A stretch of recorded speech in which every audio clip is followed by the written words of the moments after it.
النبيين وإمام المتقين وقائد الغر المحجلين وعلى آله وأصحابه أجمعين أما بعد أعوذ بالله من الشيطان الرجيم بسم الله الرحمن الرحيم لقد كان لكم في رسول الله أسوة حسنة صدق الله العظيم۔ اللہ تعالیٰ قرآن کریم میں ارشاد فرماتے ہیں،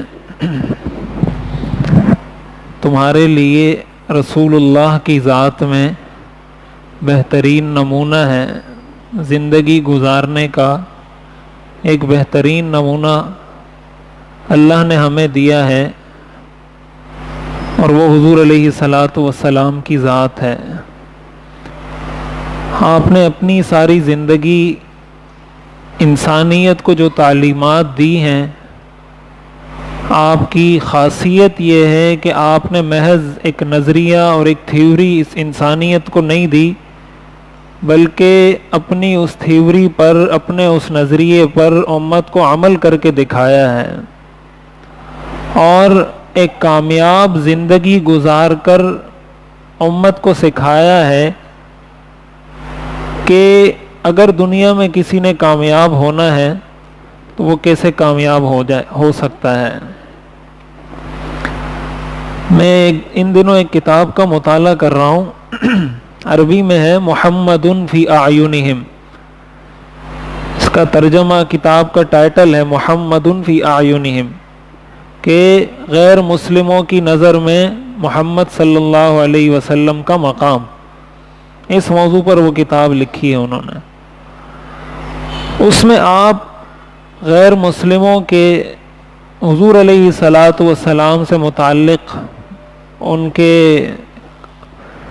کی جو رائے ہے، جو ان کا تبصرہ ہے ایک غیر مسلم کا، ایک نہیں سینکڑوں ہیں، کافی ہیں، کہ وہ حضور علیہ الصلاۃ والسلام کی سیرت کا مطالعہ کرنے کے بعد کیا کہتے ہیں۔ آدمی حیران ہو جاتا ہے کہ انہوں نے ہمارے آقا کی سیرت کا کتنی گہرائی سے مطالعہ کیا ہے۔ ایک انسائکلوپیڈیا تیار کیا ہے حدیث کا، غالباً المعجم المفہرس ہے یا اطراف الحدیث، اس طرح اس کا کوئی نام میں بھی بھول رہا ہوں۔ اس وقت انہوں نے یہ انسائکلوپیڈیا تیار کیا تھا جس میں انہوں نے ایک طرح سے سمجھیں ساری حدیثوں کی فہرست بنائی ہے، کہ آپ کو جس حدیث کی بھی ضرورت ہے، آپ کو اگر یہ پتہ ہے کہ وہ الف سے شروع ہوتی ہے یا با سے شروع ہوتی ہے یا تا سے شروع ہوتی ہے، تو پوری اس کی کئی جلدوں میں فہرست بنائی گئی ہے کہ الف سے شروع ہونے والی حدیثیں یہ ہیں، اس کتاب میں ہیں، با سے شروع ہونے والی پہلی حدیث یہ ہے، یہ اس کتاب میں، دوسری حدیث یہ ہے، یہ اس کتاب میں ہے، تا سے شروع ہونے والی پہلی حدیث یہ ہے، یہ اس میں ہے، دوسری یہ ہے، یہ اس کتاب میں۔ یہ سارا کام جس نے کیا تھا وہ عیسائی ہے، عیسائی مسلمان بھی نہیں ہوا۔ تو آپ اس بات سے اندازہ لگائیں کہ اگر ایک شخص حضور علیہ الصلاۃ والسلام کی ساری حدیثوں کا انسائکلوپیڈیا تیار کر رہا ہے کہ الف سے شروع ہونے والی اتنی ہے، پہلی اس کتاب میں، دوسری اس کتاب میں، وہ پورا انسائکلوپیڈیا اگر تیار کر رہا ہے، اور اس زمانے میں جس زمانے میں کمپیوٹر کا نام و نشان بھی نہیں تھا، تو کیا آپ یہ کیا سمجھتے ہیں کہ اس نے یہ ویسے ہی تیار کر لیا؟ اور یہ کوئی ایک دن کا، ایک سال کا، 2 سالوں کا کام ہے اس زمانے میں، کہ آپ ایک ایک کتاب اٹھا کے ایک حدیث ڈھونڈیں، پھر اس کا حوالہ لکھیں، پھر دوسری کتاب اٹھائیں، پھر اس کا حوالہ لکھیں، پھر تیسری کتاب اٹھائیں، پھر اس کا حوالہ لکھیں۔ کمپیوٹر نہیں تھا کہ آپ گوگل میں سرچ کر لیں یا کسی مکتبے میں سرچ کر لیں۔ انہوں نے یہ پورا انسائکلوپیڈیا بنایا ہے، ایک غیر مسلم نے،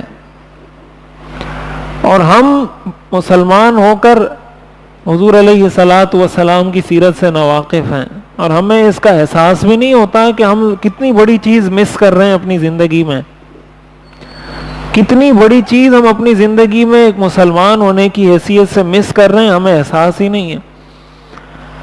اور جب تک ہم سیرت پڑھیں گے نہیں نا، یہ ایک بات یاد رکھیں، اس وقت تک میرا اسلام الگ ہوگا، آپ کا الگ ہوگا، جو مدرسے میں پڑھتا ہے اس کا الگ ہوگا، جو اسکول میں پڑھتا ہے اس کا الگ ہوگا، جو کالج میں پڑھتا ہے اس کا الگ ہوگا، جو دکانداری کرتا ہے اس کا الگ ہوگا، تاجر کا الگ دین ہوگا. کیوں؟ جو تبلیغ سے وابستہ ہے اس کا الگ ہے، جو جہاد سے وابستہ ہے اس کا الگ ہے، جو مدرسے سے وابستہ ہے اس کا الگ ہے، جو مسجد سے وابستہ ہے اس کا الگ ہے. ہم سب کے الگ الگ دین ہیں، زبان سے نہیں بولتے. پٹھان ہے اس کا دین الگ ہے، پنجابی ہے اس کا الگ ہے، سندھی ہے اس کا الگ ہے. وجہ کیا ہے؟ وجہ یہ ہے کہ ہماری جو روایات ہیں، ہمارے جو کلچر ہیں، ہماری جو ٹریڈیشنز ہیں، ہم اپنی ان روایات کو اسلام بنا کر پیش کرنا شروع کر دیتے ہیں. ایک آدمی کو مثلا غصہ آتا ہے، ایک غصہ آتا ہے، وہ اپنے بھائی سے لڑ رہا ہے. مثال ہمارے پٹھانوں میں جیسے ہوتا ہے، آپ اس کو کہو بھائی یہ بھائی آپ کا، آپ اس سے صلح کر لو، وہ کہے گا نہیں میں غیرت کی وجہ سے صلح نہیں کر سکتا. اور اللہ تعالیٰ بھی بہت غیرت کرنے والے ہیں، اللہ غیرتی بادشاہ ہے.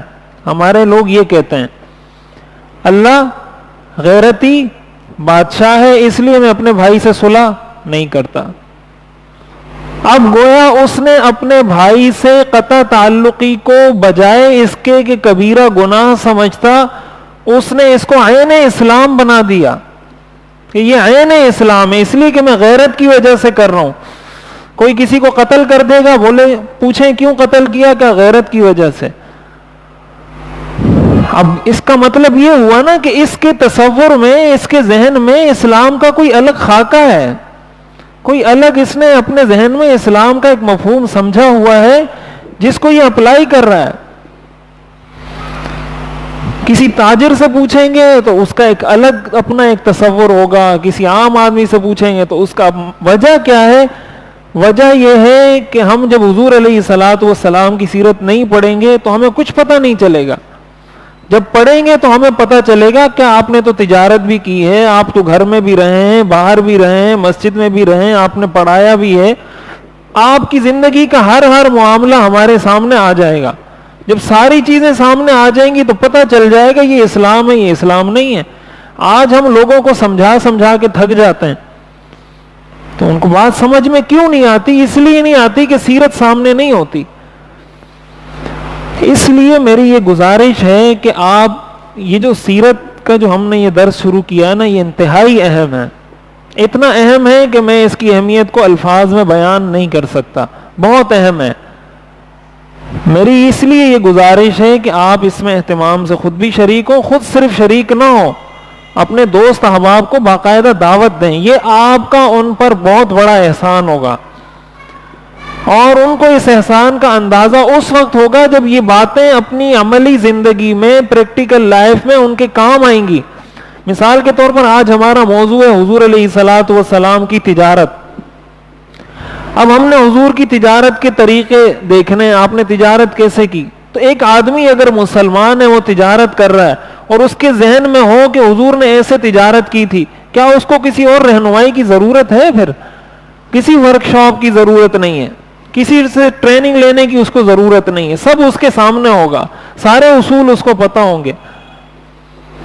اس لیے میری یہ درخواست ہے کہ آپ میں سے ہر شخص اپنے دوسرے دوست کو، بھائی کو، رشتہ دار کو، اس کو کہے بھائی یہ پڑھ لو، یہ سیکھ لو، تاکہ ہماری زندگی میں کچھ تبدیلی آئے. ہم اپنی زندگی شریعت کے حقیقی معنوں میں ہمیں پتہ چلے کہ عشق رسول کیا ہوتا ہے، حضور علیہ الصلوۃ والسلام سے محبت کیا ہوتی ہے. ورنہ اسی طرح کھوکھلے نعرے لگا کے چلے جائیں گے، پتہ ہی نہیں ہوگا سیرت ہے کیا اور کیا نہیں. اس لیے ایک تو اس کو اہتمام سے سنیں، دوسرے نمبر پر اس کو سن کے بھلائیں نہیں. اپنے بچوں کے ساتھ، اپنے دوستوں کے ساتھ، جہاں آپ بیٹھیں آپ ذرا ڈسکس کریں اس کو. جہاں آپ دوسری 10 باتیں ڈسکس کرتے ہیں، اپنے بچوں کے ساتھ اس کو بھی ڈسکس کریں. اپنے دوستوں کے ساتھ بیٹھیں تو ان کو کہیں بھائی آج ہم نے یہ پڑھا ہے، یہ سنا ہے، ہم مسلمان ہیں، آپ صلی اللہ علیہ وسلم تجارت اس طرح کرتے تھے. ایک تاجر کو ایسا ہونا چاہیے، ایک ریڑھی والے کو ایسا ہونا چاہیے، دکاندار کو ایسا ہونا چاہیے. تو جب ہم ڈسکس کریں گے یہ چیزیں معاشرے میں پینیٹریٹ کریں گی، یہ چیزیں معاشرے میں پھیلیں گی، جائیں گی. جب ایک عام آدمی تک، ایک عام مسلمان تک یہ چیزیں جائیں گی، پھیلیں گی، تب جا کر کچھ ہم اپنی آس پاس ماحول میں دیکھیں گے کہ کوئی لوگ حقیقی معنوں میں اسلام پہ عمل کر رہے ہیں۔ بہرحال اہتمام کے ساتھ کوشش کریں کہ اس کو سنیں بھی، اس کو اپنے دل میں، دماغ میں محفوظ بھی کریں۔ پچھلے درس میں ہم نے حضور علیہ الصلوۃ والسلام سے متعلق حلف الفضول کا تذکرہ کیا تھا کہ آپ نے ایک معاہدہ کیا۔ اس کے بعد 25 سال کی عمر میں حضور علیہ الصلوۃ والسلام کا جو مشغلہ تھا، یہ تو آپ نے پہلے پڑھا کہ آپ بکریاں آپ نے چرائیں جب آپ بچے تھے، اس لیے کہ جب آپ بچے تھے تو بچپن میں تو آپ تجارت کر نہیں سکتے تھے، 12 سال کی عمر میں تو بکریاں چرانا تجارت کرنے سے آسان تھا، تو آپ بکریاں چراتے تھے۔ جب آپ کی عمر کچھ زیادہ ہوئی، 17-18 سال آپ کی عمر ہوئی، تو آپ علیہ الصلوۃ والسلام نے تجارت شروع کی، اور حضرت صائب ابن صائب رضی اللہ تعالی عنہ یہ حضور علیہ الصلوۃ والسلام کے شریک تھے، پارٹنر تھے حضور کے۔ تو روایات میں آتا ہے کہ حضور علیہ الصلوۃ والسلام جب مدینہ منورہ ہجرت کی اور آپ کو نبوت ملی، آپ مدینہ منورہ آ گئے، تو ایک دفعہ یہ عبداللہ ابن الصائب یہ مدینہ منورہ تشریف لائے۔ تو انہوں نے حضور علیہ الصلوۃ والسلام سے پوچھا، حضور علیہ الصلوۃ والسلام نے ان سے پوچھا کیا تم نے مجھے پہچانا اپنے اس پارٹنر سے جو پہلے 17-18 سال کی عمر میں حضور کے ساتھ کاروبار میں پارٹنر رہے تھے؟ حضور نے ان سے پوچھا تم نے مجھے پہچانا؟ تو انہوں نے جواب میں فرمایا کنت شریکی فنعم الشریک لا تداری ولا تماری، ہاں میں نے آپ کو پہچانا ہے، آپ میرے پارٹنر تھے، کاروبار ہم ایک ساتھ کیا کرتے تھے، اور فنعم الشریک، آپ جیسا پارٹنر میں نے دنیا میں دوسرا کوئی نہیں دیکھا۔ لا تداری ولا تماری، نہ تو آپ ٹال مٹول کرتے تھے، نہ آپ فضول کی باتوں میں لڑتے جھگڑتے تھے، بڑے اچھے طریقے سے ہم جب تھے تو ہم نے بڑا اچھا کاروبار کیا تھا۔ اور ایک روایت میں آتا ہے انہوں نے فرمایا کان خیر شریک لا یماری ولا یشاری، کہ حضور بہت ہی بہترین پارٹنر، بہت ہی بہترین شریک، کہ نہ تو جھگڑتے تھے، نہ چھوٹی چھوٹی باتوں میں الجھتے تھے، جو معاملہ جیسے ہوتا تھا اس کو فوراً حل کر کے معاملے کو ختم کر دیا کرتے تھے، چھوٹی چھوٹی باتوں میں مجھ سے الجھتے نہیں تھے۔ یہ عبداللہ ابن الصائب یہ حضور کے شریک تھے، پارٹنر تھے۔ تو اب ان کا تبصرہ حضور کے بارے میں یہ ہے فنعم الشریک، کہ حضور ایک بہترین پارٹنر تھے۔ جب حضور علیہ الصلوۃ والسلام کی عمر 25 سال ہوئی، آپ یہ سارا عرصہ آپ تجارت کرتے رہے، اور اپنی جو آپ کی عبادت تھی، جس طرح آپ جاتے تھے، آپ کو خلوت تنہائی میں مزہ آتا تھا، آپ جا کے کبھی غار میں کبھی کہیں اور تنہائی میں بیٹھتے تھے، اور جو موقع ہوتا تھا تجارت کا تو تجارت کرتے تھے۔ حضور علیہ الصلوۃ والسلام کے کئی سفر تجارت کے لیے ہوئے ہیں، یمن کا، شام کا، بحرین کا، کئی سفر حضور نے تجارت کے لیے کیے ہیں۔ یہ جو سفر جس کا میں تذکرہ کر رہا ہوں ابھی، یہ تمام سیرت نگاروں نے اس کو ذکر کیا ہے، اور یہ سفر حضور علیہ الصلوۃ والسلام نے کیا ہے 25 سال کی عمر میں، جب حضور کی عمر 25 سال تھی۔ حضرت خدیجہ رضی اللہ تعالی عنہا یہ اس زمانے کی مشہور تاجرہ تھی، مشہور بزنس پرسن کہہ لیں، یا یعنی مشہور تھی تجارت میں، ان کا بہت بڑا کاروبار تھا، تجارت کیا کرتی تھی، اور یہ لوگوں کو پیسے دیتی تھی تاکہ وہ اس سے کاروبار کریں، کاروبار کر کے نفع کمائیں، تو کچھ نفع وہ آدمی رکھ لیتا تھا جو جاتا تھا سامان خریدنے وغیرہ وغیرہ، اور باقی نفع حضرت خدیجہ کو دے دیا کرتا تھا۔ حضور علیہ الصلوۃ والسلام کی عمر جب 25 سال ہوئی، تو بعض روایات میں یہ آتا ہے کہ ابو طالب نے حضور علیہ الصلوۃ والسلام سے یہ کہا کہ حضرت خدیجہ، اور یہ حضرت خدیجہ شروع سے طاہرہ کے نام سے معروف تھی. طاہرہ کا مطلب ہوتا ہے پاک دامن, پاکیزہ عورت. حضرت خدیجہ شروع سے عرب میں مشہور تھی کہ یہ بہت نیک اور پاک دامن خاتون ہیں. تو ابو طالب نے حضور علیہ الصلوۃ والسلام سے کہا کہ اگر وہ بہت سارے لوگوں کو بھیجتی ہے کاروبار کے لیے, اگر آپ بھی ان کے پاس چلے جائیں اور آپ بھی ان سے پیسے لے کر ان کے پیسوں سے کاروبار کریں تو کچھ نفع ہوگا آپ کو, تو ہم سب اس سے فائدہ اٹھائیں گے. اس لیے کہ میں نے یہ بات پہلے بتائی تھی کہ ابو طالب مالی لحاظ سے بہت کمزور تھے, اسی لیے حضور علیہ الصلوۃ والسلام 12 سال کی عمر میں بکریاں بھی چراتے تھے. تو بہرحال حضرت خدیجہ رضی اللہ تعالی عنہا کو کسی طرح یہ پتہ چل گیا. حضور علیہ الصلوۃ والسلام ابھی گئے نہیں تھے, لیکن حضرت خدیجہ کو پتہ چل گیا کہ حضور علیہ الصلوۃ والسلام اس جانب رغبت رکھتے ہیں, آپ چاہتے ہیں کہ وہ مجھ سے رقم لے کر, مجھ سے پیسے لے کر کاروبار کریں. تو حضرت خدیجہ نے خود حضور علیہ الصلوۃ والسلام کو آفر کی, خود پیشکش کی کہ میں آپ کو رقم دیتی ہوں اور یہ رقم آپ لیں, اور جتنا نفع میں عام لوگوں کو جتنا نفع دیا کرتی تھی اس کا ڈبل نفع آپ کو دوں گی. یہ جو ہم پڑھتے ہیں نا, حضور علیہ الصلوۃ والسلام صادق اور امین کے لقب سے معروف تھے.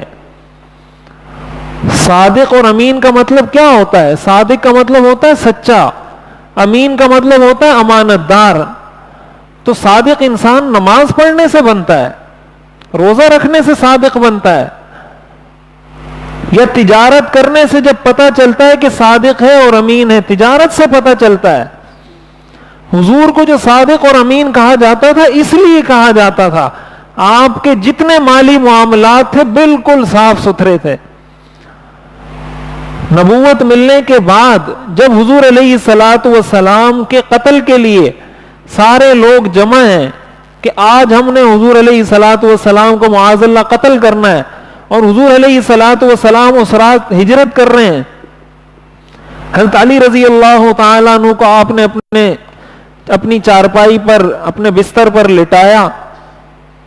اس رات, جس رات وہ سارے قتل کے لیے جمع ہیں, ان ساروں کی امانتیں حضور علیہ الصلوۃ والسلام کے پاس رکھی ہوئی تھی.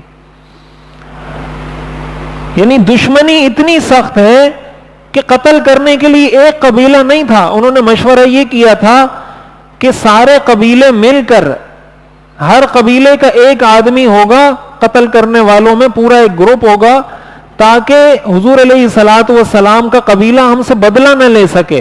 وہ یہ نہ کہے کہ اس قبیلے نے قتل کیا, اس قبیلے نے. ہم سارے جب مل جائیں گے تو ان کا قبیلہ ہم سب سے مقابلہ نہیں کر سکتا. سارے قبائل کے لوگ تھے اور ان سب کی امانتیں حضور کے پاس رکھی ہوئی تھی. تو ایک طرف دشمنی کی انتہا دیکھیں, دوسری طرف اعتماد کی انتہا دیکھیں.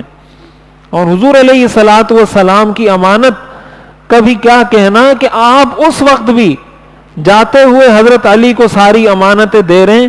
آپ نے فرمایا یہ ساری امانتیں ہیں, یہ فلاں کی ہے, یہ چیز فلاں کی ہے, یہ چیز فلاں کی ہے, میں ہجرت کر رہا ہوں, جب میں چلا جاؤں یہ امانتیں سارے لوگوں کو ان کی امانتیں واپس پہنچا دینا. ہم جیسا کوئی ہوتا تو وہ تو کہتا مال غنیمت ہے, کھا جاؤ, یہ تو میرے قتل کے لیے جمع ہوئے ہیں, ان کا تو سب کچھ میرے لیے حلال ہے. حضور علیہ الصلوۃ والسلام کو صادق اور امین اس لیے کہا جاتا تھا. کسی کی نماز پڑھنے سے کوئی صادق نہیں بنتا, روزہ رکھنے سے کوئی صادق نہیں بنتا, زکوٰۃ دینے سے کوئی صادق نہیں بنتا. جب آپ کسی سے کوئی لین دین کرتے ہیں, کوئی آپ کا پارٹنر بنتا ہے, کوئی آپ کے پاس کوئی چیز رکھواتا ہے, آپ کا کسی سے کوئی معاملہ ہوتا ہے, پھر انسان کو پتہ چلتا ہے یہ سچا آدمی ہے یا جھوٹا آدمی ہے. تو حضور علیہ الصلوۃ والسلام عرب میں معروف تھے, سارے عرب میں. حضور علیہ الصلوۃ والسلام نے جب دعوت دی تھی کفار کو پہلی مرتبہ علی الاعلان, تو آپ نے یہی کہا تھا کہ اگر میں تمہیں اس بات کی خبر دوں کہ فلاں جگہ سے دشمن تم پر حملہ کرنے والا ہے, تم میری تصدیق کرو گے یا تکذیب کرو گے؟ تم میری بات کو سچا سمجھو گے یا جھوٹا؟ انہوں نے کہا ما جربنا علیک کذبا, ہم نے آپ کو کبھی جھوٹ بولتے ہوئے دیکھا نہیں ہے, ہم سچ ہی سمجھیں گے کہ اگر آپ نے کہا دشمن حملہ کر رہا ہے اس کا مطلب آپ نے سچ کہا. حضور نے فرمایا قولوا لا الہ الا اللہ تفلحون، لا الہ الا اللہ پڑھو کامیاب ہو جاؤ گے۔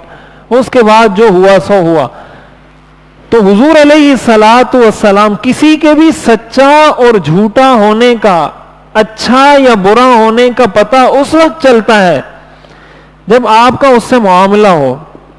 حضرت عمر رضی اللہ تعالیٰ عنہ کے بارے میں آتا ہے کہ انہوں نے ایک مرتبہ کسی شخص کے بارے میں پوچھا کہ یہ کیسا آدمی ہے، تو کسی نے کہا کہ بڑا اچھا آدمی ہے۔ حضرت عمر نے فرمایا کیا تم نے اس کے ساتھ سفر کیا ہے؟ انہوں نے کہا نہیں۔ کیا کبھی اس کے ساتھ لین دین، کوئی کاروبار، کوئی پارٹنرشپ، کبھی اس سے کوئی معاملہ کیا ہے؟ کہا نہیں۔ آپ نے فرمایا تم نے اس کو دیکھا ہوگا مسجد سے نکل رہا ہے تو تم نے کہا اچھا آدمی ہے۔ یہ حضرت عمر کا قول ہے، تم نے اس کو دیکھا ہوگا مسجد سے نکل رہا ہے تو تم نے فیصلہ کر لیا کہ اچھا آدمی ہے۔ اچھا آدمی ہونے کا معیار یہ نہیں ہے، یہ اس کی ایک نشانی تو ہے کہ یہ بھی اچھا ہونے کی نشانیوں میں سے ایک نشانی ہے، لیکن یہ سب کا سب یہ نہیں ہے، کل ٹوٹل یہ نہیں ہے۔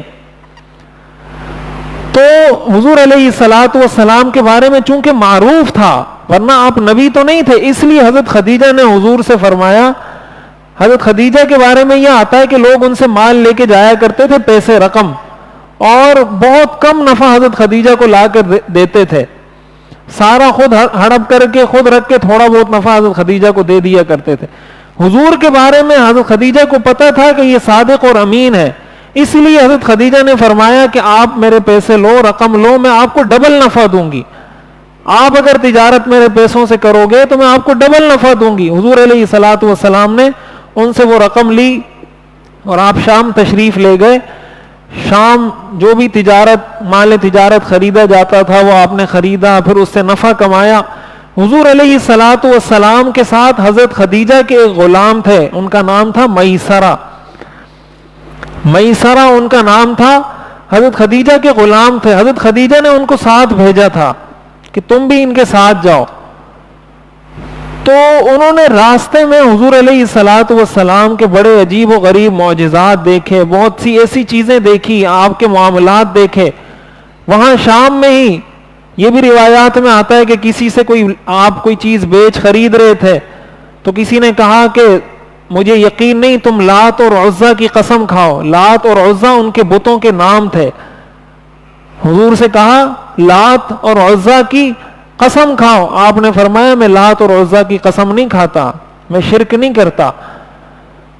یہ میسرہ حضرت خدیجہ کے جو غلام تھے یہ ساری چیزیں نوٹ کر رہے تھے۔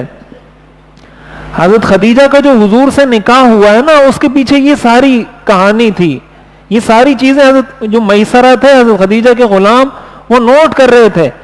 پھر آپ کے معاملے کی صفائی، وہ ساری چیزیں انہوں نے نوٹ کی۔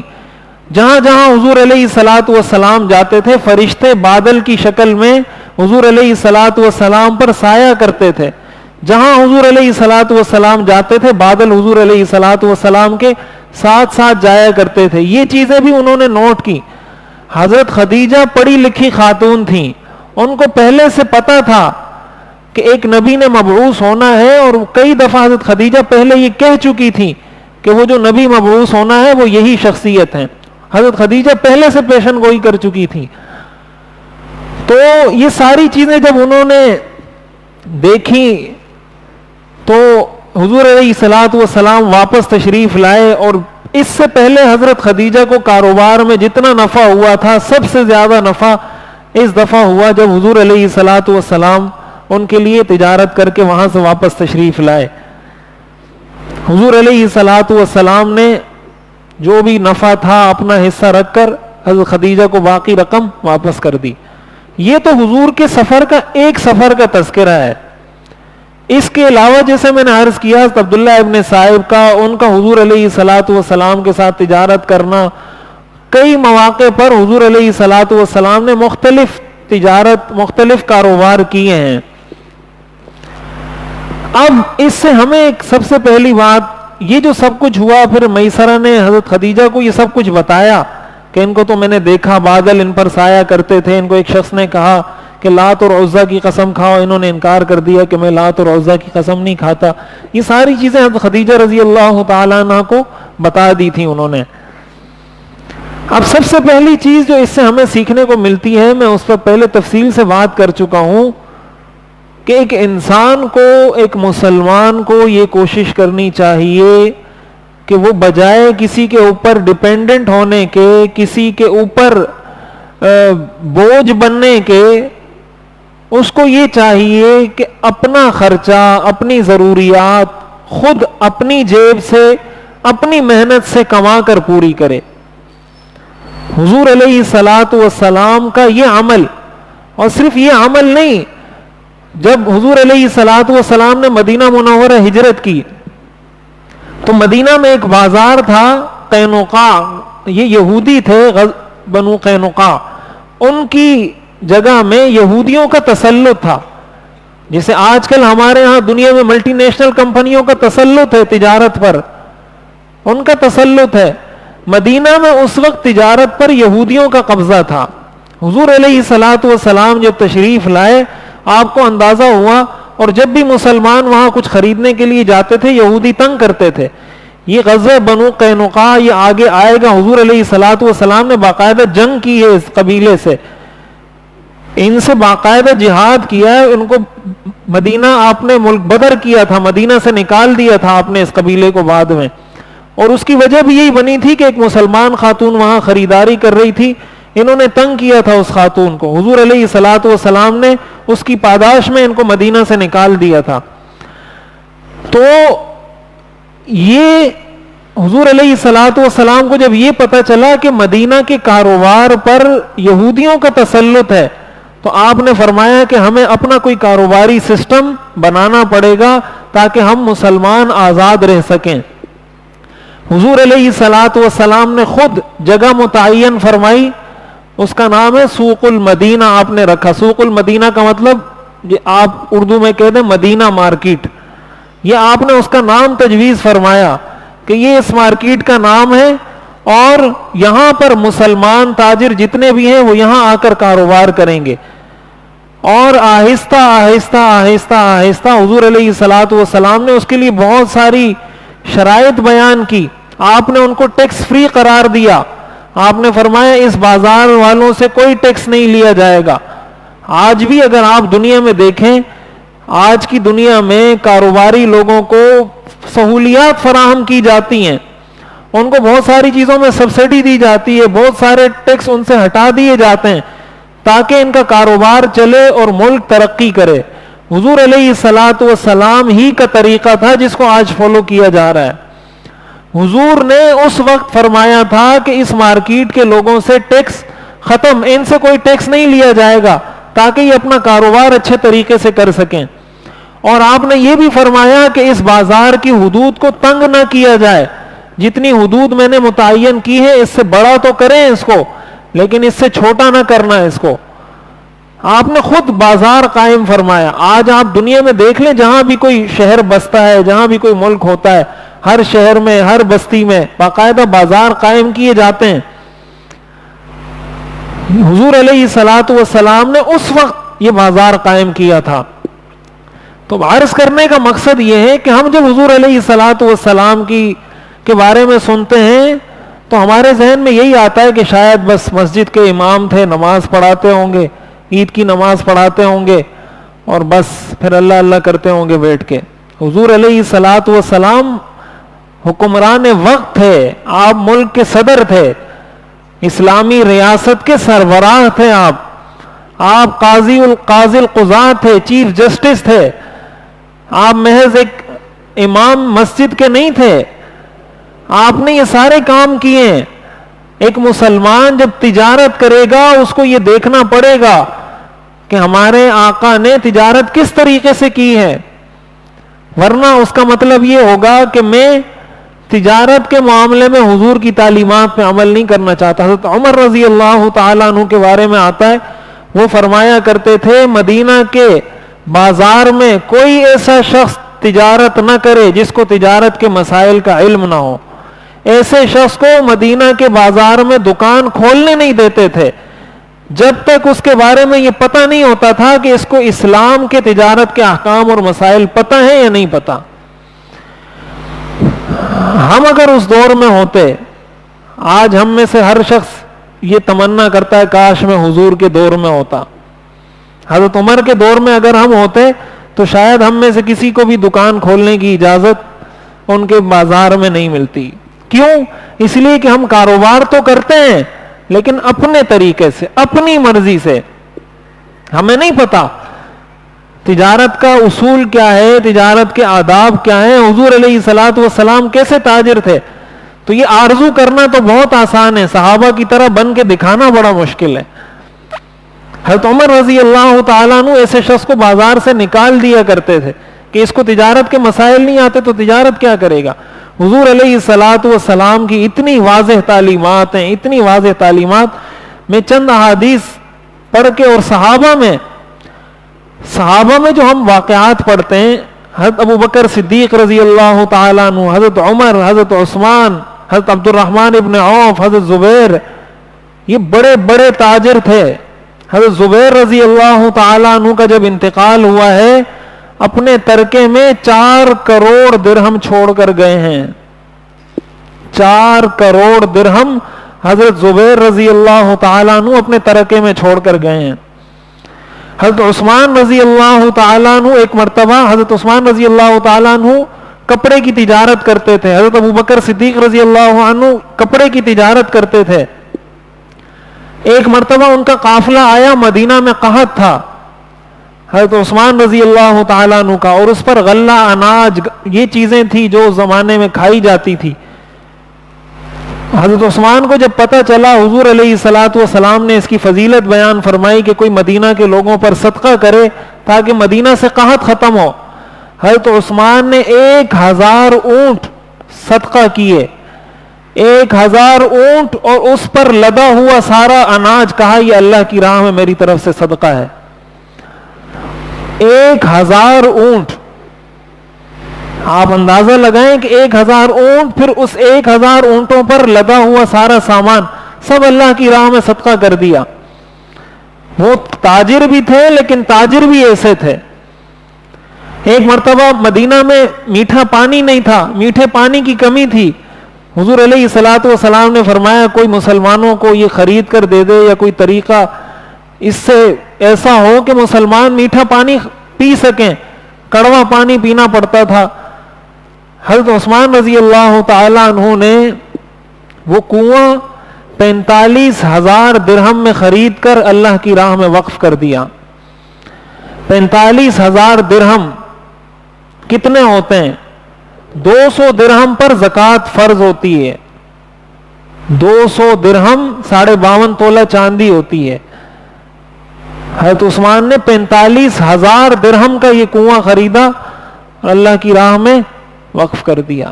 تو یہ وقف ویسے تو نہیں کیا, تجارت کرتے تھے نا, پیسہ آسمان سے تو نہیں برستا تھا. ابھی میں حضرت عمر رضی اللہ تعالیٰ عنہ کا ایک قول پڑھ رہا تھا, بڑا عجیب. حضرت احیاء العلوم میں امام غزالی رحمۃ اللہ علیہ نے یہ قول حضرت عمر کا نقل کیا ہے.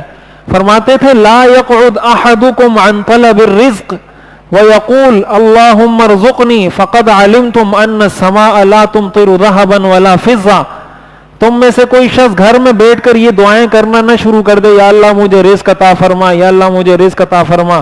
کام کچھ نہ کرے, دعائیں کرتا رہے, اس لیے کہ یہ بات اچھے طریقے سے جان لو کہ آسمان سے سونا چاندی نہیں برستے.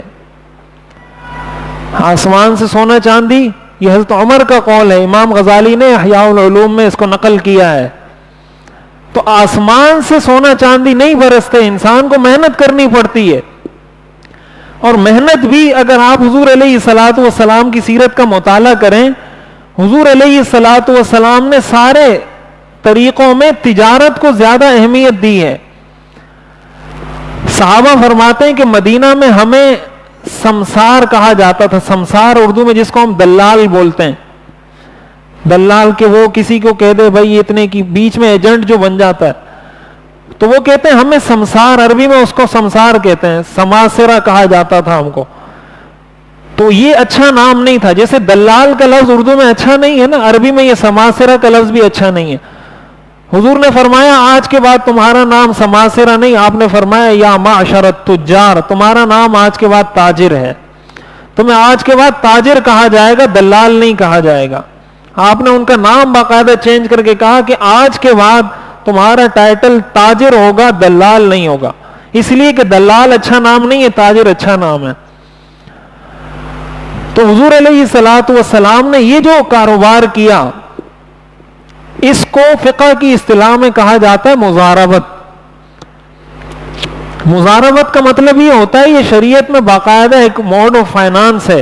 شریعت میں کہیں بھی انویسٹ کرنے کے مختلف طریقے ہیں. کہیں پر آپ کسی کے ساتھ پارٹنر بنتے ہیں، شرکت کرتے ہیں. کہیں پر آپ کسی کو پیسے دے کر وہ کاروبار کرتا ہے، آپ اس سے نفع. یہ جو حضور نے معاملہ کیا تھا، اس کو کہا جاتا ہے مضاربہ. مضاربت کا مطلب یہ ہوتا ہے کہ آپ کے پاس پیسہ ہے اور دوسرا شخص کام کر سکتا ہے. آپ اس کو یہ کہتے ہیں بھائی میرے پاس یہ 50,000 روپے ہیں، یہ 1,00,000 روپے ہیں، یہ لے لو اور آپ اس سے کاروبار کرو. اب وہ پیسے دینے والے پر موقوف ہے، وہ اس کو یہ بھی کہہ سکتا ہے کہ بھائی تم نے اس سے صرف کپڑا خریدنا ہے اور کوئی کاروبار نہیں کرنا ہے اس سے، یا تم نے اس سے صرف پراپرٹی خریدنی ہے اور کوئی کاروبار میری طرف سے اجازت نہیں ہے. اگر وہ یہ کہہ دیتا ہے، یہ شرط لگا دیتا ہے، سامنے والا شخص دوسرا کاروبار نہیں کر سکتا، وہی کاروبار کرے گا جو اس نے کہا ہے. لیکن اگر وہ یہ کہتا ہے بھائی تم جو بھی کاروبار کرو، یہ پیسے لے لو اور اس سے جو انکم آئے گی، اس سے جو نفع آئے گا، جو پروفٹ ہوگا، اس کا مثال کے طور پر ہم اس کو 50-50 کر لیں گے. 50% میں لے لوں گا. اگر 100 روپے نفع ہوگا تو 50 روپے میرے ہوں گے، 50 تمہارے ہوں گے. کوئی بھی ریشو طے کیا جا سکتا ہے. 20-80 کا کر لیں کہ 20 تم لے لینا، 80 میں لے لوں گا، کوئی بھی اپنی مرضی سے. لیکن وہ ہونا چاہیے پرسنٹیج میں، فیصد میں. ایسا نہ ہو کہ وہ اس کو کہے یہ 50,000 روپے لو اور تم نے مجھے اس پر مہینے کے 10,000 روپے منافع دینا ہے، یا 1,000 روپے منافع دینا ہے، یا 2,000 روپے نفع دینا ہے. اگر اس طریقے سے کوئی معاملہ کیا جائے گا، یہ سود بن جائے گا.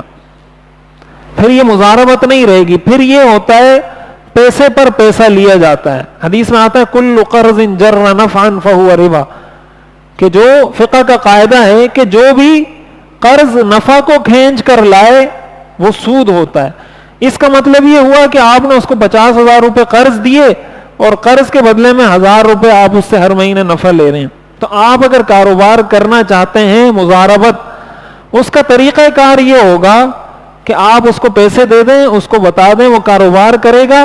کاروبار کرنے کے بعد پرسنٹیج وائز بعد میں سب کچھ ختم ہو جائے، وہ اس کا پھر نکالے کہ یہ رزلٹ نکلا، یہ کاروبار کیا، اس پہ میرے کاروبار میں اتنے اخراجات ہوئے. وہ سب کچھ ختم کرنے کے بعد اب جو نیٹ پروفٹ ہمارے پاس بچا ہے وہ مثال کے طور پر 10,000 روپے ہے، اور آپ نے اس کے ساتھ معاملہ کیا تھا 50-50 کا. 5,000 روپے وہ لے لے گا، 5,000 روپے آپ لے لیں گے. یہ شریعت کا تجارت کا ایک طریقہ ہے. اور بھی بہت سارے طریقے ہیں. حضور علیہ الصلوۃ والسلام نے حضرت خدیجہ کے لیے جو تجارت کی تھی وہ یہ تجارت تھی، جس کو فقہ کی اصطلاح میں مضاربت کہا جاتا ہے. آپ نے ان کو کہا تھا میں جاؤں گا، نفع کماؤں گا، اتنے فیصد میرا ہوگا، اتنے فیصد تمہارا ہوگا. عرب کے اندر تجارت کے بہت سارے طریقے رائج تھے. ان میں سے کچھ جائز تھے، کچھ ناجائز تھے. حضور علیہ الصلوۃ والسلام جب تشریف لائے، جتنے ناجائز طریقے تھے آپ نے ان سب کو ختم فرمایا. حدیث میں آتا ہے نہا عن المحاقلۃ والمزابنۃ. مثلا ان کے اندر ایک طریقہ یہ رائج تھا کہ جیسے ایک فصل کھڑی ہوئی ہے اور وہ کہتا ہے کہ بھائی اس فصل میں جتنی گندم ہے، یہ ساری گندم میں تمہیں ایک جگہ گندم کٹی ہوئی رکھی ہے. مثلا کسی کے پاس 2 من گندم کٹی ہوئی رکھی ہے اور ایک آدمی کی فصل ہے، وہ کہتا ہے یہ 2 من گندم لے لو اور یہ جو فصل میں جتنی گندم ہے یہ تمہاری ہو گئی. یہ ایک طریقہ تھا. حضور علیہ الصلوۃ والسلام نے اس کو ناجائز قرار دیا. آپ نے فرمایا اس طریقے سے بیچنا جائز نہیں. ایک طریقہ ان میں رائج تھا کھجوروں کا، کہ کھجور درخت پر لگی ہوئی ہیں، کچھ کھجوریں کٹی ہوئی پڑی ہیں، تو وہ کہتے تھے یہ جو کٹی ہوئی کھجوریں پڑی ہیں، مثلا یہ 50 کلو ہیں، یہ 50 کلو کھجوریں تم لے لو، درخت پر جتنی لگی ہیں یہ ساری میری ہو گئی. اس سے آپ نے منع فرمایا اس کو محاقلہ اور مزابنہ کہا جاتا ہے عربی میں. تو جو چیزیں ناجائز تھیں حضور نے ان کو, اسی طرح عرب میں یہ رواج تھا, اب ہمارے ہاں ابھی بھی یہ ہوتا ہے. آپ چلے جائیں جو زرعی علاقے ہمارے پاکستان میں, ہمارے سارے مسلمان کرتے ہیں کہ جب تک درخت پر پھل لگ کر پک نہ جائے اس وقت تک اس کو بیچنا جائز نہیں ہے. ہمارے ہاں ابھی سے آموں کی فروخت ہو جاتی ہے. ابھی آم کا سیزن آیا نہیں ہے, لیکن ایک آدمی کے پاس 100 درخت ہیں, وہ کہے گا مجھے 20 لاکھ روپے دے دو, اس سال اس پر جتنے آم لگیں گے سارے تمہیں بیچ رہا ہوں. یہ بالکل ناجائز ہے, شریعت میں جائز ہی نہیں ہے. وجہ اس کی کیا ہے کہ حدیث میں حضور علیہ الصلوۃ والسلام نے ایسی چیز کو بیچنے سے منع فرمایا جس کا وجود نہیں ہے, معدوم جس کو کہا جاتا ہے. ایسی چیز اب آم کا وجود ہے ہی نہیں. آیا اس درخت پر پھل لگے گا یا نہیں لگے گا, لگے گا تو کتنا لگے گا کچھ پتہ نہیں. ایسی چیز کی بے سے, ایسی چیز کو بیچنے سے حضور نے منع فرمایا. اسی طرح کوئی چیز آپ کی ملکیت نہیں ہے, آپ کسی اور کی کوئی چیز بیچ رہے ہیں, کسی کا موبائل ہے, آپ اس کو کہتے ہیں یہ موبائل میں آپ کو بیچ رہا ہوں, تو آپ جب موبائل کے مالک نہیں تو آپ کیسے بیچیں گے؟ اسی طرح آپ نے ایک طریقہ ہوتا ہے, یہ بھی ہمارے ہاں بہت رائج ہے, کہ آپ نے کسی سے کوئی چیز خریدی, ہمارے ہاں اسٹاک ایکسچینج میں یہ بالکل کھلے عام یہ سب کچھ چل رہا ہوتا ہے. آپ نے مثلا مجھ سے موبائل خریدا, بھائی یہ موبائل مجھے کتنے کا بیچو گے؟ میں نے کہا میں 15,000 کا بیچتا ہوں. آپ نے کہا ٹھیک ہے. ابھی موبائل آپ نے مجھ سے لیا نہیں ہے, آپ نے دوسرا گاہک ڈھونڈا, اس کو آپ نے کہا یہ 17 کا مجھ سے لے لو. اس نے کہا ٹھیک ہے, اور آپ اس کو میرے پاس بھیج دیتے ہو کہ یار یہ موبائل اس سے اٹھا لو. اب جب تک خریدنے والا اس چیز پر قبضہ نہ کرے اس وقت تک اس کے لیے اس کو آگے بیچنا جائز نہیں ہے. شریعت یہ کہتی ہے آپ نے اس کو بیچا 15,000 روپے, اس سے لو موبائل, اس کو دے دو, یہ مالک بن گیا. اب اس کی مرضی 17 کا بیچے, اس کی مرضی 10 کا بیچے. جب تک کسی نے چیز پر قبضہ نہیں کیا اس وقت تک اس چیز کو آگے بیچنا جائز نہیں. اس کو کہا جاتا ہے بیع قبل القبض, قبضے سے پہلے کسی چیز کو بیچنا.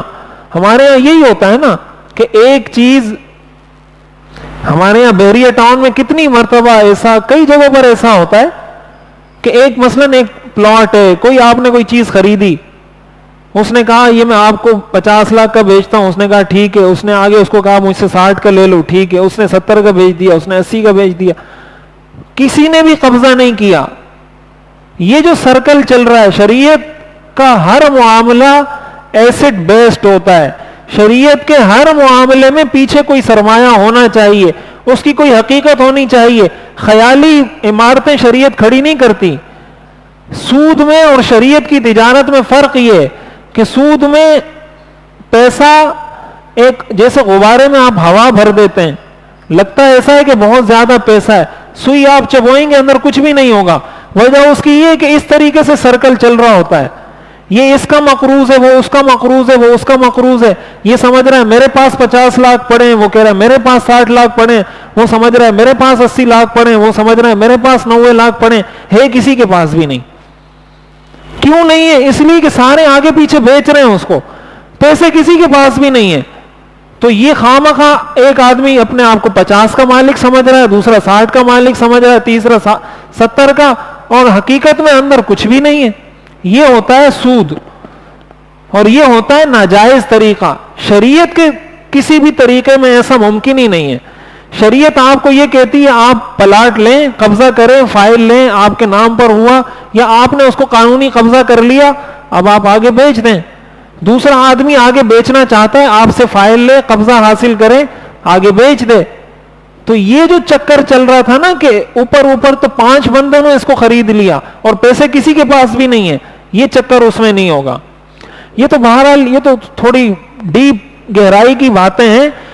میں یہ عرض کرنا چاہ رہا ہوں کہ شریعت نے ہمیں تجارت کے پورے اصول سکھائے ہیں, ہم تجارت کی طرف آتے نہیں ہیں. حدیث شریف میں آتا ہے, حضور علیہ الصلوۃ والسلام نے ارشاد فرمایا, میری امت کے رزق کے علیکم بالتجارہ فیہا 9 اعشار الرزق. تجارت کیا کرو، آپ نے فرمایا اس لیے کہ رزق کے 9 حصے اللہ نے تجارت میں رکھے ہیں. یعنی رزق کو اگر کل 10 حصوں میں تقسیم کیا جائے، 9 حصے اللہ نے تجارت میں رکھے ہیں. ایک حصے کھیتی باڑی میں، ایک حصہ کوئی بھی آپ اور تجارت کے علاوہ کوئی بھی فیلڈ لے لیں تو 9 حصے اللہ نے تجارت میں رکھے ہیں. ایک حصہ دوسرے طریقوں میں رکھا ہے کمانے کے. طریقے سارے جائز ہیں، آپ ملازمت کریں، آپ کھیتی باڑی کریں، کاشتکاری کچھ بھی کریں، شریعت کی حدود میں کریں، سب جائز ہے. لیکن تجارت کو شریعت نے اہمیت دی ہے. اس کی وجہ یہ کہ اس میں انسان نسبتاً آزاد بھی ہوتا ہے، نمبر 1.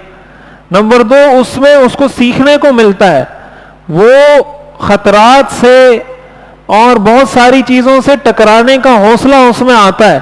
اس کو پتا ہوتا ہے میں نے پیسہ لگایا ہے، اس میں مجھے رسک لینا پڑے گا، رسک لوں گا، ہو سکتا ہے نفع ہو جائے، ہو سکتا ہے نقصان ہو جائے.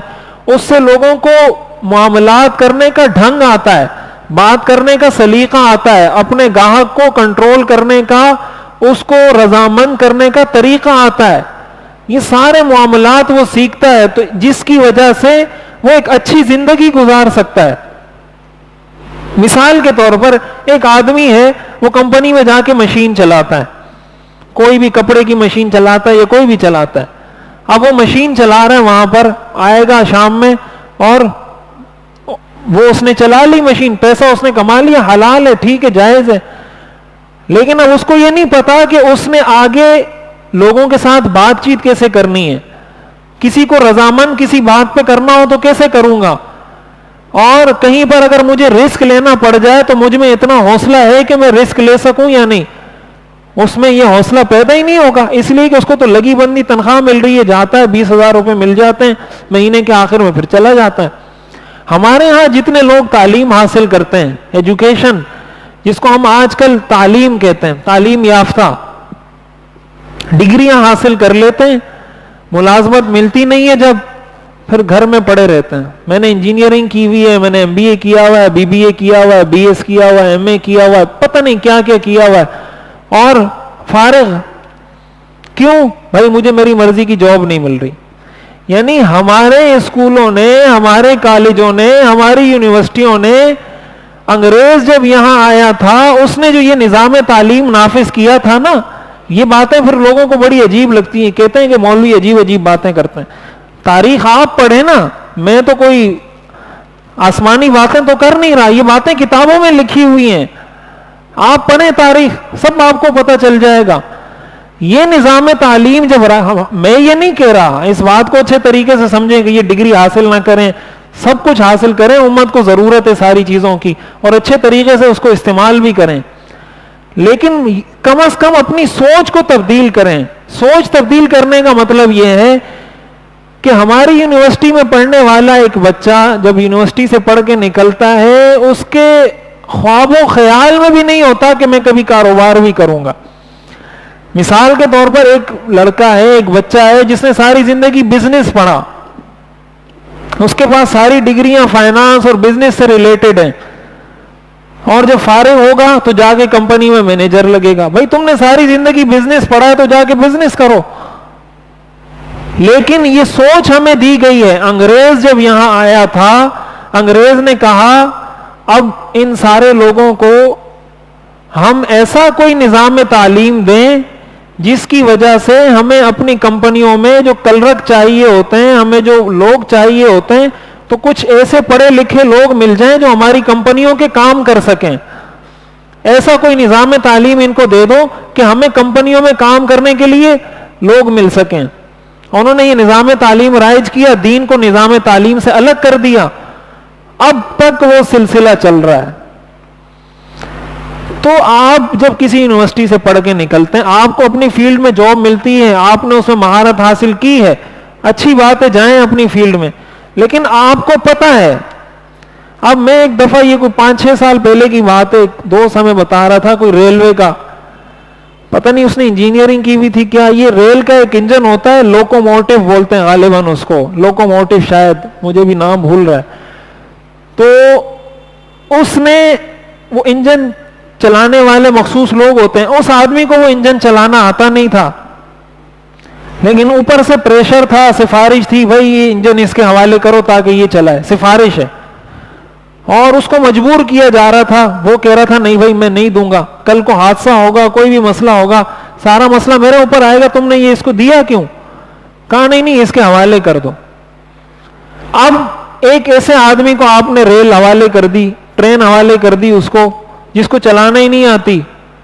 آپ اگر انجینئر بنے ہیں لیکن آپ کو پتا ہے کہ میں بن تو گیا ہوں لیکن آتا جاتا کچھ بھی نہیں ہے, تو فائدہ اور آپ کے لیے بہتر بات یہ ہے کہ آپ اس کو چھوڑیں, اس لیے کہ آپ جہاں جائیں گے انجینئرنگ کرنے, ان کا بھی بیڑا غرق کریں گے, اپنا بھی بیڑا غرق کریں گے.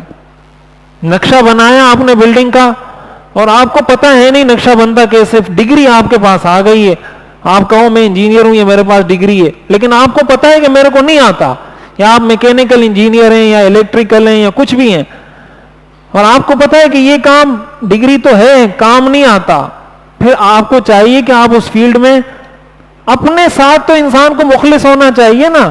یہ تو اپنے کو دھوکہ دینے والی بات ہے کہ آپ انجینئر ہیں نہیں, یہ کاغذ کے ٹکڑے سے کیا ہوتا ہے, یہ کاغذ کے ٹکڑے سے تو کچھ نہیں ہوتا. آپ اپنے بارے میں بہتر جانتے ہیں کہ آپ نے اس فیلڈ میں پڑھا ہے, آپ کو اس فیلڈ کی شدھ بدھ ہے یا نہیں.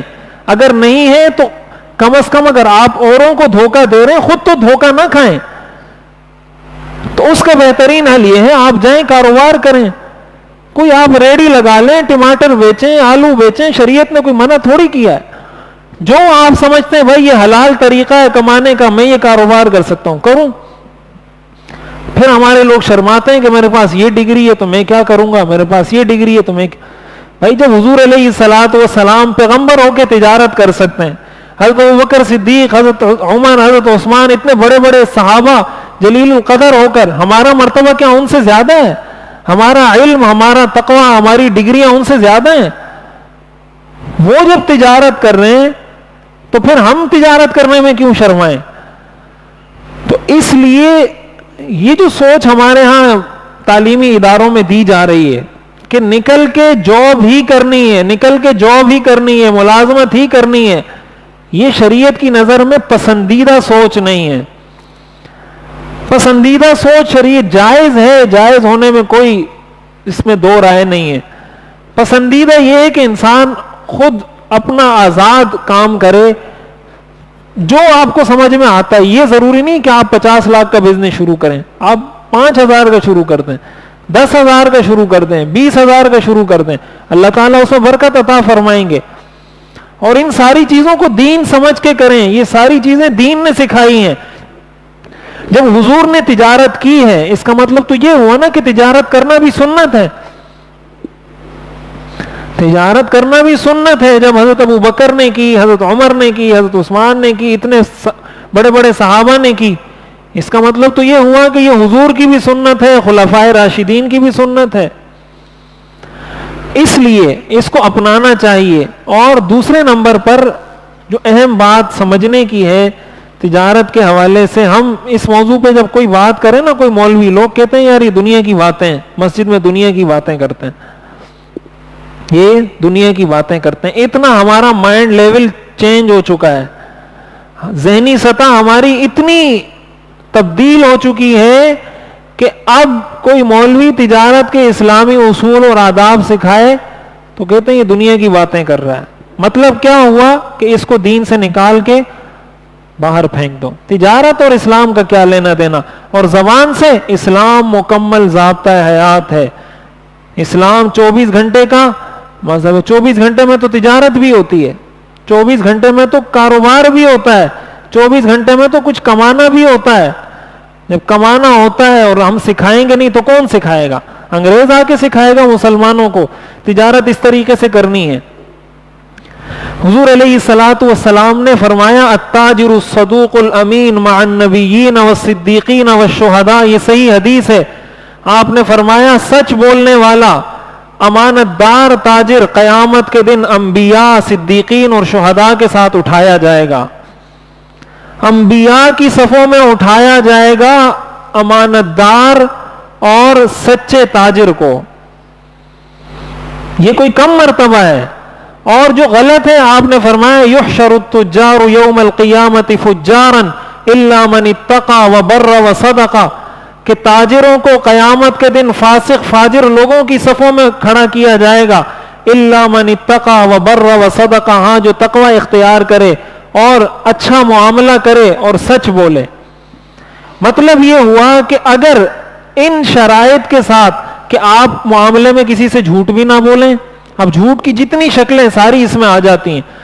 اب میں کوئی کاروبار پر پوری کوئی ورکشاپ نہیں کروا رہا، یہ تو بہت تفصیلی موضوع ہے، کاروبار اسلام کی نظر میں بہت تفصیل طلب موضوع ہے، میں صرف موٹی موٹی باتیں بتا رہا ہوں کہ سچا ہو انسان اپنے معاملات میں۔ آپ اگر مارکیٹ میں مقام بنانا چاہتے ہیں، پہلے نمبر پہ آپ کو سچ بولنا پڑے گا۔ سچ بولنے کا مطلب یہ ہے اگر 1 نمبر چیز ہے تو بولیں یہ 1 نمبر ہے، 2 نمبر چیز ہے تو اس کو بتائیں یہ 2 نمبر ہے۔ اگر آپ نے 2 نمبر چیز 1 نمبر کا لیبل لگا کر بیچ دی، ممکن ہے ابھی آپ کو 100-200 روپے فائدہ ہو جائے، جب اس کو پتا چلے گا کہ اس نے 2 نمبر کی چیز بیچی ہے 1 نمبر بتا کر، آئندہ کبھی بھی آپ سے نہیں خریدے گا۔ تو تجارت اگر کرنی ہے حضور کے طریقے، التاجر الصدوق، پہلی شرط صادق ہو، سچا ہو، دوسری شرط امین ہو، کسی کے ساتھ دھوکہ نہ کرے۔ آپ کا پارٹنر ہے، آپ کو پتا ہے مجھے اتنا پروفٹ ہوا ہے، اس کا اتنا حق بنتا ہے، آپ گول مول کر کے اس کو بول دیں کہ بھائی آپ کے اتنے پیسے بنتے ہیں، وہ کہتا ہے ٹھیک ہے دے دیں، اس نے تو آپ سے لے لی، اللہ کو تو پتا ہے۔ ہمارے یہاں جیسے کسی کے پاس رکشہ ہوتا ہے، کسی کے پاس ٹیکسی ہوتی ہے، کسی کو دے دیتا ہے ڈرائیور کو، بھائی یہ چلاؤ۔ اب وہ ڈرائیور کیا کرتا ہے، وہ جائے گا اس میں 1000-1500 روپے کمائے گا، شام کو آئے گا مالک کو بولے گا اس کا تو ٹائر پنچر ہو گیا تھا، اس میں کمانی میں یہ مسئلہ تھا، یہ مسئلہ تھا، 500 روپے اس پہ لگ گئے، 100 اس پہ لگ گئے، 150 مالک کے ہاتھ میں لا کے 100 روپے پکڑوا دے گا۔ اب مالک کو تو نہیں پتا کیا ہوا ہے، ممکن ہے وہ لے بھی لے، دے دو بھائی 100 روپے، اللہ کو تو پتا ہے نا۔ یہ لقمہ جب آپ کے بچوں کے پیٹ میں جائے گا، حدیث شریف میں آتا ہے کل لحم نبت من حرام فالنار اولا به، جس گوشت کی پرورش حرام لقمے سے ہوئی ہو وہ جہنم کا زیادہ مستحق ہے۔ حدیث شریف میں آتا ہے حضور علیہ الصلوۃ والسلام نے فرمایا ان اللہ تعالی طیب لا يقبل الا طیبا، اللہ پاک ہے، پاک مال کو قبول کرتا ہے۔ ان اللہ تعالی امر المؤمنین بما امر به المرسلین، اللہ نے مومنوں کو بھی وہی حکم دیا ہے جو اللہ نے رسولوں کو حکم دیا ہے۔ اللہ نے رسولوں کو کیا حکم دیا ہے، یا ایھا الرسل کلوا من الطیبات واعملوا صالحا، اے رسولوں پاک مال کھاؤ۔ اور آگے فرمایا دوسری جگہ قرآن میں یا ایھا الذین آمنوا کلوا من طیبات ما رزقناکم، اے ایمان والو پاک مال کھاؤ۔ رسولوں کو بھی یہ حکم ہے پاک مال کھاؤ، ایمان والوں کو بھی حکم ہے پاک مال کھاؤ۔ آپ نے فرمایا ایک شخص کا آپ نے تذکرہ کیا یطیل السفر اشعث اغبر یمد یدیہ یا رب یا رب ومطعمہ حرام ومشربہ حرام فانا یستجاب لہ۔ آپ نے فرمایا ایک شخص ہے، مسافر ہے، پردیسی ہے، کوئی اس کو وہاں جانتا نہیں ہے، کپڑے اس کے پاس نہیں، میلے کپڑے پہنے ہوئے ہیں، بال میں تیل لگانے کے لیے تیل نہیں، ایسی حالت میں ہے کہ ایک عام انسان بھی دیکھے تو اس کو رحم آ جائے کہ یار اس کو میں کوئی 5 روپے دے دوں، ایسی حالت میں، اور وہ ہاتھ اٹھا کر کہتا ہے یا رب یا رب، یا اللہ میری دعا کو قبول فرما۔ آپ نے فرمایا مطعمہ حرام مشربہ حرام، کھاتا حرام کا ہے، پیتا حرام کا ہے، انا یستجاب لہ، کیا ایسے آدمی کی بھی اللہ دعا قبول کرے گا؟ ایسا آدمی جس پر ہر شخص کو ترس آ جائے لیکن اگر حرام کھاتا ہے، آپ نے فرمایا اللہ ایسے شخص کی دعا کو قبول نہیں کرتا۔ حضرت سعد بن ابی وقاص رضی اللہ تعالیٰ عنہ فرماتے ہیں میں نے حضور علیہ الصلوۃ والسلام سے ایک دفعہ عرض کی کہ یا رسول اللہ میرے لیے دعا فرما دیں، اللہ مجھے مستجاب الدعوات بنا دیں، کہ میں جو بھی دعا کروں اللہ اس کو قبول کرے۔ آپ نے فرمایا واقعتاً ایسے بننا چاہتے ہو؟ میں نے کہا ہاں۔ آپ نے فرمایا اطب مطعمک تکن مستجاب الدعوہ، اپنا کھانا حلال کر لو اللہ تمہیں مستجاب الدعوات بنا دے گا۔ ہماری جو دعائیں قبول نہیں ہوتی، ہماری جو دعائیں قبول نہیں ہوتی اس کے پیچھے بہت بڑا فیکٹر، بہت بڑا سبب یہ چیز ہے. کبھی انسان حرام کھا رہا ہوتا ہے، اس کو پتہ نہیں ہوتا. آپ نے فرمایا ان الحلال بین وان الحرام بین وبینہما امور مشتبہات لا یعلمہن کثیر من الناس. آپ نے فرمایا حلال واضح ہے، حرام واضح ہے، بیچ میں کچھ چیزیں مشتبہ ہیں، بہت سارے لوگوں کو اس کا پتہ نہیں چلتا حلال ہے حرام ہے. آپ نے فرمایا فمن اتقى الشبہات فقد استبرأ لدینہ وعرضہ. جو ان مشتبہ چیزوں سے بچ جائے اس نے اپنے دین کو بھی بچا لیا، اپنی عزت کو بھی بچا لیا. ومن وقع فی الشبہات وقع فی الحرام. جو مشتبہ چیزوں میں پڑا ایک دن حرام میں بھی پڑ جائے گا. اپنے آپ کو کوشش یہ کی جائے، ملازمت کر رہے ہیں تو جو ٹائم آپ نے دیا ہے وہ پورا ٹائم وہاں دیں. نہیں دے رہے، 9 گھنٹے کا ایگریمنٹ ہوا ہے 8 گھنٹے دے رہے ہیں، اس کا مطلب 1 گھنٹے کی جو آپ کی آمدنی ہے وہ حرام ہے. وہ جو 1 گھنٹے کی آمدنی آپ کے پیٹ میں جا رہی ہے وہ حرام ہے. آپ نے اگر کہیں کسی کو وقت دیا ہے اور وہاں آپ بیٹھ کے 2 گھنٹے فیس بک استعمال کرتے ہیں یا موبائل میں لگے ہوئے ہیں، کمپنی کا کام نہیں کر رہے، وہ 2 گھنٹے کی انکم جو آپ لیں گے وہ آپ کے لیے کھانا حلال نہیں ہے، ناجائز ہے، حرام ہے.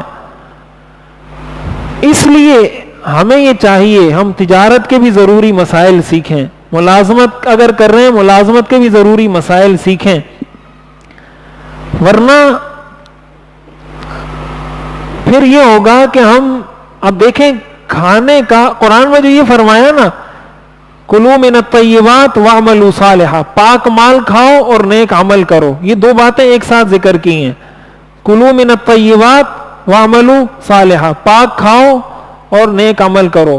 علماء نے لکھا ہے یہ 2 چیزیں اللہ نے ذکر اس لیے کی ہیں کہ اگر پاک کھاؤ گے اللہ نیک اعمال کی توفیق دے گا، حرام کھاؤ گے اللہ نیک اعمال کی توفیق ہی نہیں دے گا، نماز میں دل ہی نہیں لگے گا، کوئی نیکی کا کام کرتے ہوئے اس میں دل ہی نہیں لگے گا.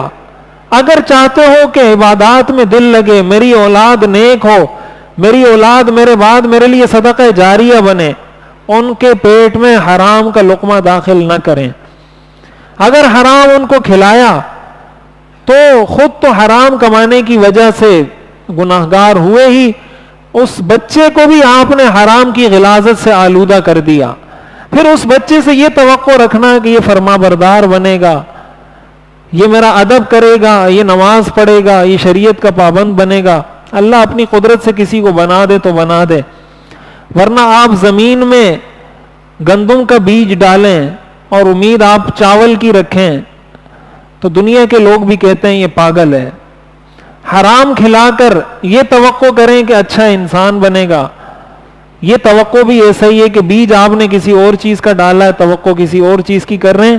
جو آپ نے بویا ہے وہی آپ کو کاٹنا پڑے گا. حدیث میں آتا ہے تجارت کرتے وقت ایک اہم اصول جو حضور علیہ الصلاۃ والسلام نے بتایا، میں آج ہی اس بات کو ختم اس لیے کر رہا ہوں تاکہ اگلے ہفتے ہم نئے موضوع پہ بات کریں، ورنہ یہ تو بہت تفصیلی موضوع ہے.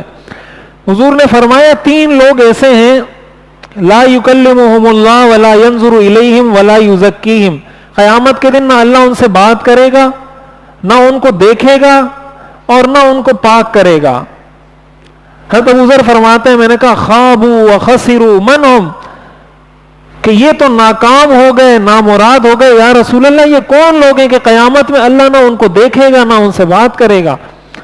آپ نے فرمایا المسبل، اپنی شلوار کو ٹخنے سے نیچے رکھنے والا، المنان، لوگوں کو صدقہ دے کر بعد میں احسان جتلانے والا، المنفق لسلعته بالحلف الكاذب، اپنی چیزوں کو جھوٹی قسمیں کھا کر بیچنے والا. جھوٹی قسم کھا کر اگر اپنی چیزوں کو بیچا ہے ایسے شخص سے اللہ قیامت کے دن بات ہی نہیں کریں گے. اب یہ کتنا بڑا سنہری اصول ہے. آج کی دنیا میں ہم کسی انگریز کی بنائی ہوئی پروڈکٹ کو تسلی سے استعمال کر لیتے ہیں، ہمیں پتا ہوتا ہے کہ اس نے جو لکھا ہے سچ لکھا ہوگا، اس نے جو وزن لکھا ہے وزن اتنا ہی ہوگا.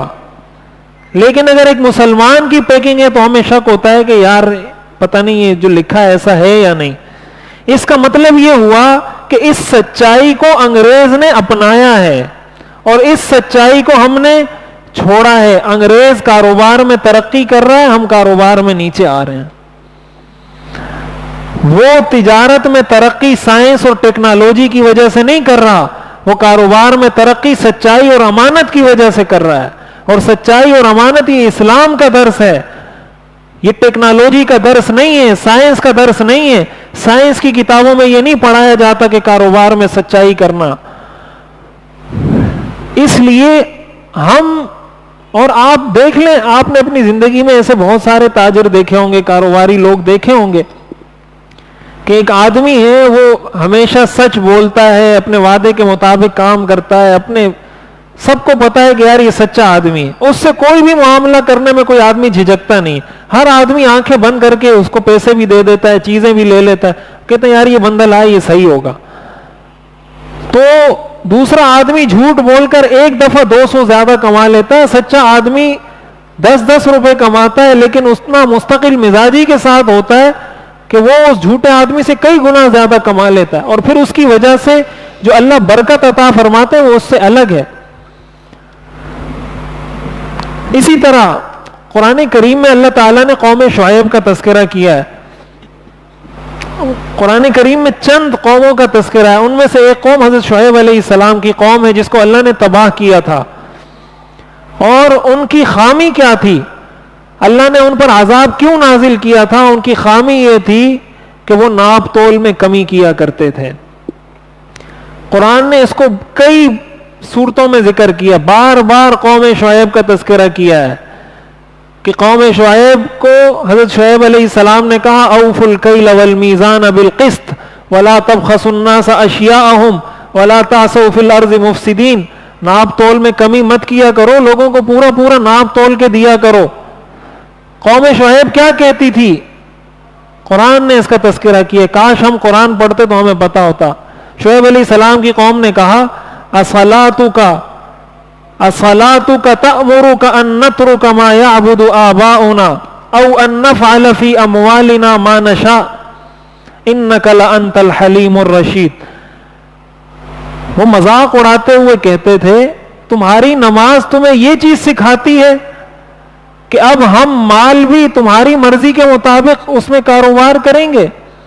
تمہاری نمازوں نے, تمہاری عبادتوں نے تمہیں یہ چیز سکھائی ہے ان نفعل فی اموالنا ما نشاء. بھائی یہ تو ہمارا کاروبار ہے, آپ نماز پڑھتے ہیں, نماز پڑھیں, یہ باتیں کیوں کرتے ہیں؟ کاروبار میں ناپ تول میں کمی نہیں کریں.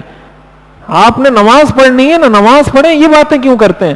قرآن کریم میں آتا ہے ویل للمطففین الذین اذا اکتالوا علی الناس یستوفون واذا کالوہم او وزنوہم یخسرون الا یظن اولئک انہم مبعوثون لیوم عظیم. اللہ فرماتے ہیں تباہی اور بربادی ہے ناپ تول میں کمی کرنے والوں کے لیے. مطفف کا مطلب ہوتا ہے ناپ تول میں کمی کرنے والا. الذین اذا اکتالوا علی الناس یستوفون, جب کسی سے حق لینے کی باری آتی ہے پورا پورا لیتے ہیں.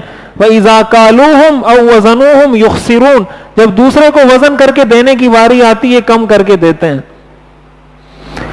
اب ہمارے ہاں یہی ہے, آپ اس پہ ڈبے پہ لکھ دیں اس میں 500 گرام کی چیز رکھی ہوئی ہے, اندر اس میں 400 گرام ہوگی. اب یہ جھوٹ ہوا, یہ خیانت ہوئی. حضور نے فرمایا من غش فلیس منا. آپ ایک مرتبہ تشریف لائے مدینہ منورہ, آپ باقاعدہ بازار کا چکر لگایا کرتے تھے. آپ ایک مرتبہ تشریف لائے, ایک شخص نے گندم رکھی ہوئی تھی, آپ نے اس کے اندر ہاتھ ڈالا تو اندر سے گندم گیلی تھی اور اوپر سے خشک تھی. آپ نے فرمایا یہ کیا ہے؟ اندر سے گیلی گندم رکھی ہے, اوپر سے اس کو سوکھا رکھا ہے تاکہ لوگوں کو دھوکہ دو. اس کے بعد آپ نے فرمایا من غش فلیس منا, جس نے کسی مسلمان کو دھوکہ دیا وہ ہم میں سے نہیں. ملاوٹ, ہمارے ہاں کس کس چیز میں ملاوٹ نہیں ہوتی؟ آپ دودھ لے لیں, آپ مسالہ لے لیں, آپ چائے لے لیں, آپ کوئی بھی چیز اٹھا کے دیکھ لیں, جو بھی چیز, ہم آٹا لے لیں, چینی لے لیں, چاول لے لیں,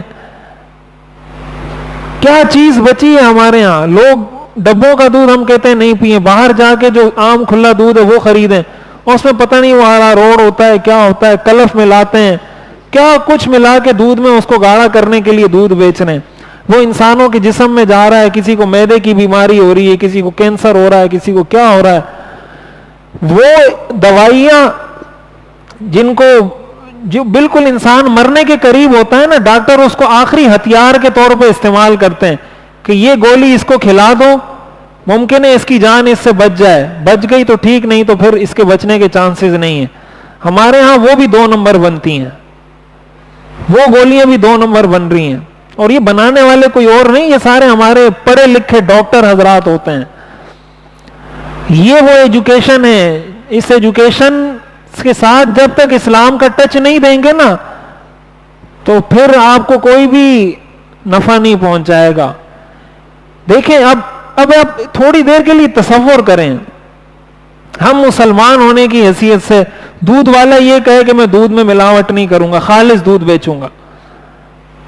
چینی بیچنے والا یہ کہے کہ میں خالص چینی بیچوں گا. چینی تو خیر ویسے ہی نقصان دہ ہے لیکن وہ خالص بیچے. پتی والا کہے کہ میں خالص پتی بیچوں گا. آٹے والا کہے کہ بھائی میں خالص آٹا بیچوں گا.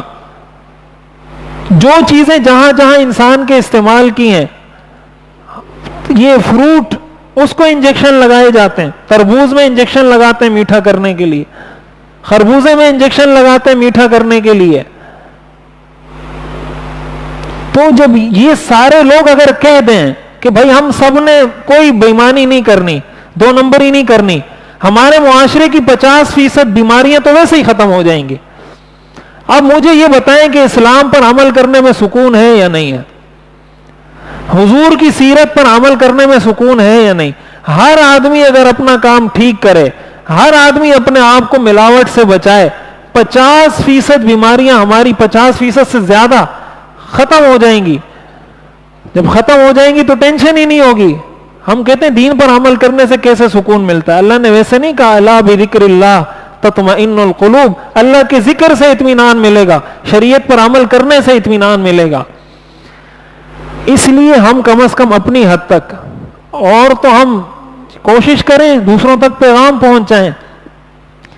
یہ وہ چیز ہے جو میں عرض کرتا ہوں. سیرت ہم نہیں پڑھتے نا، سیرت نہ پڑھنے کا یہ نقصان ہے.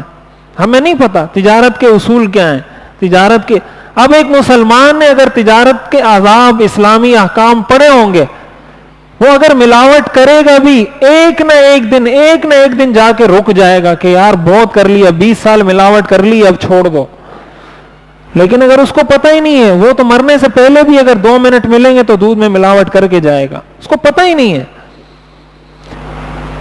تو اس لیے اول تو یہ کوشش کریں کہ ہم جس شعبے سے بھی وابستہ ہیں، اپنے پیسے کمانے کے حوالے سے جس شعبے سے بھی وابستہ ہیں، ہم اس میں ایمانداری سے کام کریں، امانت سے، دیانتداری سے، سچائی سے، وعدے کی پاسداری کے ساتھ، لوگوں پر رحم کھا کر ساری چیزوں کا خیال کریں جو شرعی آداب ہیں. اپنے طور پہ کم از کم کوشش کریں کہ میری جانب سے کوئی حرام کام نہ ہو، نمبر 1. نمبر 2، اپنے بچوں کو یہ تربیت دیں. یہ ڈگریاں، ان ڈگریوں سے ان کی تربیت نہیں ہوتی، یہ بات یاد رکھیں. یہ ہمارے ملک کو لوٹنے والے جتنے لوگ ہیں نا، سارے پڑھے لکھے لوگ ہیں، کوئی بھی ان میں جاہل نہیں ہے، ساروں کے پاس ڈگریاں ہیں، تربیت نہیں ہے. یہ بھی ہماری اولاد ہے نا، ہمارے ہی لوگوں نے ان کو جنا ہے، یہی مائیں ہیں، یہی والدین ہیں. ان کے پاس کوئی ڈگریوں کی کمی ہے؟ ڈگریوں کی کمی نہیں، تربیت کی کمی ہے. اپنی اولاد کو تربیت دیں کہ اچھا مسلمان بنے. جس فیلڈ میں جائیں، یہ جو آتا ہے نا، ہر اسکول کے باہر لکھا ہوتا ہے طلب العلم فریضۃ علی کل مسلم، علم حاصل کرنا ہر مسلمان پر فرض ہے. وہ یہ علم ہے کہ آپ جس شعبے میں جا رہے ہیں اس شعبے کے سارے شرعی احکام ضروری آپ کو پتہ ہونے چاہیے. آپ ملازمت کر رہے ہیں، آپ کو پتہ ہو ملازمت کے فرائض یہ ہیں. ہم سمجھتے ہیں یہ فرائض، واجبات، سنت، مستحبات یہ صرف نماز میں ہوتے ہیں. یہ فرض، واجب، سنت، مستحب کاروبار میں بھی ہے، فرض، واجب، سنت، مستحب ملازمت میں بھی ہے، فرض، واجب، سنت، مستحب پڑھائی میں بھی ہے. ہر کام میں فرض، واجب، سنت، مستحب ہے. تو اس کو سکھائیں کہ آپ اگر اس فیلڈ میں جا رہے ہیں، اس کے ضروری اسلام کے مسائل پڑھیں، حضور کی سیرت کا مطالعہ کریں، کسی مفتی سے جا کے اس فیلڈ کے اپنی ضرورت کے مسائل سیکھیں، اس کے بعد یہ کام کریں.